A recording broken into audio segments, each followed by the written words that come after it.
maanta waxaa sharaf iyo karaamo noo ah inaan soo booqannay xaruntii Shirkole ee loogu talagalay in maaragtay ay ka dhacdo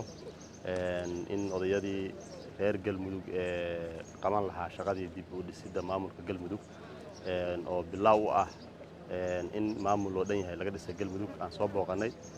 soo indhaynay oo soo aragnay maaragtay inay tahay meel ku habboon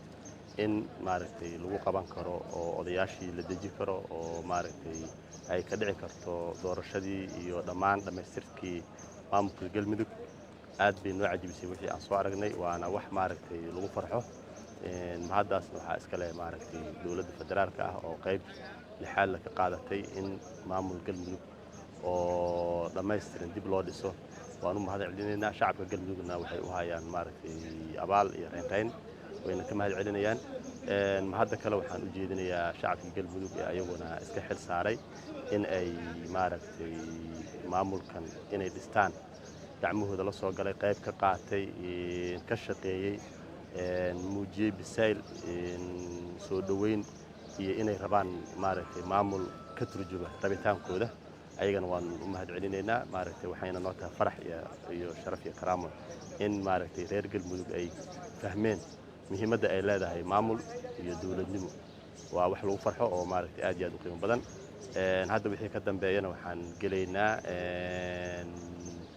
in hawshii qaybteedii labaad oo ah qaybtii uguna muhiimsaneed in odayaashii aan keenno oo la xareeyo oo processkii xulistii xildhibaanada oo bilowdo ayadana insha Allah sida ugu dhaqsiyaha badan ayaan hawshaas u gelaynaa waxaan ayaduna mar kale la soo koobi karin maaragtay qaybta libaax ay ka qaateen ciidamada amniga heer federaal iyo heer maamul goboleedba sugidda amniga iyo maaragtay adkeynta amniga iyo sida ay waqtigoodii iyo naftooda ugu horeen inay maaragtay xilligan xasaasiga ee kala guurka lagu jiro ay maaragtay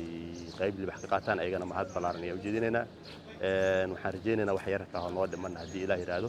inay si nabadan ugu dhamaystirnaan wada hadallada iyo dib u heshiisiinta iyo midnimada Galmudugna waa muqadas waxaan rajaynaynaa Ilaahay hadduu yiraahdo inay si qurux badan noogu dhamaato